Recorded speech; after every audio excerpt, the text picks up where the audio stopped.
Ela sempre acreditou que a limpeza era a chave da paz, que uma casa perfumada era sinônimo de uma alma tranquila. E que, se tudo à sua volta estivesse no lugar, talvez, o vazio dentro dela também se organizasse. O nome dela era Helena. Mãe, esposa, filha, e prisioneira do que ela chamava de perfeição. Acordava antes do sol nascer. O som do despertador era quase um lembrete cruel de que o descanso era um luxo que ela não podia se permitir. Enquanto o bairro ainda dormia, Helena já estava de luvas, balde e pano nas mãos. O chão da cozinha refletia a luz fraca da lâmpada como um espelho, e, ainda assim, ela enxergava poeira onde não havia nada. O marido, Marcos, observava em silêncio. No começo achava bonito, dizia que Helena tinha mão de ouro. Mas com o passar dos anos, aquela busca por limpeza se transformou em um ritual quase doloroso. Nada podia estar fora do lugar. Nenhuma mancha podia existir. A casa brilhava, mas o olhar dela, não. Helena era o tipo de mulher que lavava o chão 3 vezes, passava álcool na maçaneta e trocava as toalhas do banheiro todos os dias. No armário, dezenas de frascos coloridos, desinfetantes, limpadores, removedores, clareadores. O cheiro era forte, mas para ela, era o cheiro de pureza. Até que uma noite, enquanto limpava a cozinha pela 3ª vez, Helena começou a tossir. Era uma tosse seca, insistente, que vinha de dentro, como se o corpo estivesse tentando expulsar o próprio ar. Marcos pediu que ela parasse um pouco. Mas ela respondeu com a voz rouca: só mais um pano.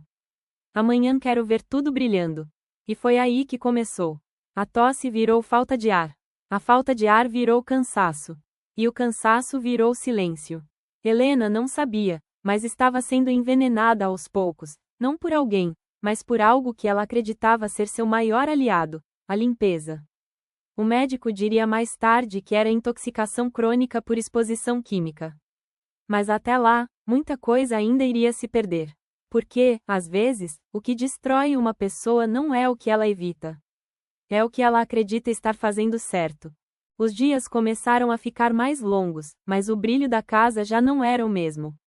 Helena ainda passava o pano, ainda limpava cada canto, mas o corpo não acompanhava mais a mente. O ar queimava dentro do peito. Às vezes, enquanto passava o desinfetante na pia, ela sentia o mundo girar. Mas, mesmo tonta, sorria para si mesma diante do espelho da cozinha. Está tudo bem, Helena. Só cansaço. Marcos tentava convencê-la a ir ao médico. Você precisa descansar, amor. Não é normal ficar assim.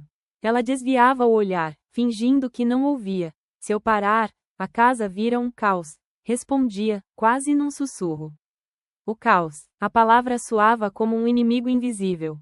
Helena cresceu em uma casa onde o desleixo era rotina. Lembrava-se da mãe, Dona Lúcia, dormindo na sala, o chão cheio de roupa, o cheiro forte de mofo. Jurou que nunca viveria assim. Que a sujeira nunca mais tomaria conta de nada que fosse dela. Mas, ao tentar fugir do passado, acabou recriando outra prisão, uma com cheiro de água sanitária e solidão. Certa manhã, enquanto limpava o banheiro, misturou 2 produtos fortes sem perceber. O vapor subiu rápido, denso, ardendo os olhos. Ela tossiu, tentou abrir a janela, mas as mãos tremiam. O chão parecia se mover, e o som que saiu da garganta não foi um grito, foi um gemido sufocado.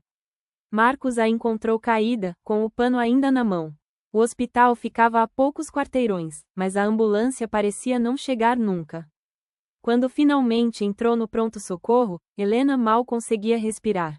Os médicos disseram que ela teve intoxicação aguda por inalação química. Que precisaria de repouso, acompanhamento e, principalmente, parar com o uso excessivo de produtos. Mas o que eles não sabiam é que o problema não estava só no corpo. Helena estava intoxicada por dentro, pela culpa, pela ansiedade e pela ideia de que, se algo estivesse sujo, era culpa dela. Os dias no hospital foram um silêncio cortado por ruídos de máquinas. Marcos segurava a mão dela e tentava sorrir, mas via nos olhos da esposa o reflexo de uma culpa antiga, que nem o soro conseguia lavar. Quando recebeu alta, a médica disse: Helena, você precisa mudar seus hábitos. Isso pode matar você. Ela assentiu, mas por dentro pensou: matar é deixar tudo desmoronar. E assim que voltou para casa, o primeiro som que se ouviu foi o estalo da tampa de um frasco de desinfetante. O cheiro de desinfetante voltava a preencher a casa como antes, mas agora havia algo diferente. O brilho não trazia mais alívio. Trazia culpa. Marcos, cada vez mais calado, observava à distância. Ele tentava ajudar, esconder os produtos, distrair Helena, mas ela sempre dava um jeito de encontrá-los. Era como se a casa tivesse se tornado viva, e exigisse limpeza o tempo todo. Uma noite, ele chegou do trabalho e encontrou Helena sentada no chão da cozinha. O balde tombado, a água espalhada. Ela segurava um pano e olhava fixamente para o reflexo distorcido da lâmpada no piso molhado. Helena, ele chamou, com a voz trêmula. Ela não respondeu. O que você está fazendo, amor? E só então ela murmurou, sem erguer o olhar. Eu não consigo mais parar, Marcos, eu sinto que, se eu parar, tudo volta. Marcos se ajoelhou ao lado dela. Volta o quê? Ela respirou fundo. Uma lágrima caiu, misturando-se à água no chão. A sujeira, o cheiro da casa da minha mãe, o grito dela dizendo que eu era inútil. Foi a primeira vez que ele ouviu aquilo. O brilho obsessivo da casa, a faxina sem fim, não eram sobre limpeza. Eram sobre medo. Medo de voltar ao passado. Nos dias seguintes, Helena começou a ter crises de tosse e tontura cada vez mais fortes. O corpo estava enfraquecendo rápido. Os exames mostraram uma inflamação pulmonar causada por anos de contato químico. O médico foi direto. Se continuar assim, Helena, você não vai aguentar. Ela ficou em silêncio. Não chorou, mas à noite, sozinha, se ajoelhou no banheiro. Olhou para os frascos enfileirados, cada um com um nome bonito, promessas de pureza e brilho, e sentiu uma raiva profunda. Vocês mentiram para mim, murmurou, entre lágrimas. Mas logo depois, a voz dela mudou. Não, eu menti para mim mesma. Foi quando ouviu um som suave vindo da sala. Era o filho dela, Lucas, de apenas 8 anos. Ele estava tossindo. Uma tosse seca, parecida com a dela. O coração de Helena parou por um instante. Correu até ele, ajoelhou-se, abraçou o menino e sentiu o cheiro familiar, o cheiro do produto que usava para limpar o sofá. Foi ali que tudo desabou. O que ela acreditava ser um ato de amor, manter a casa limpa para proteger a família, era, na verdade, o que estava fazendo mal a todos. Helena levantou, abriu todas as janelas da casa e começou a chorar.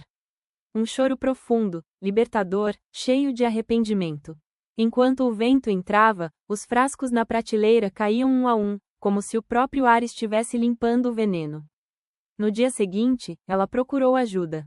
Terapia, médicos e, principalmente, perdão.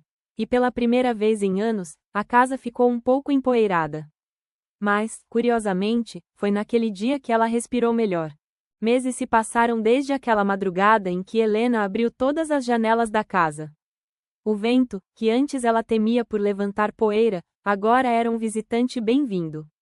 As cortinas dançavam livres e, no chão, alguns brinquedos de Lucas descansavam espalhados, sem culpa, sem pressa de serem recolhidos. Helena não era mais a mesma. O cabelo estava mais curto, o corpo mais frágil, mas o olhar tinha algo que há muito tempo não se via: paz. Ela havia trocado os frascos por pequenas plantas, e o cheiro da casa agora era o da terra molhada e do café fresco.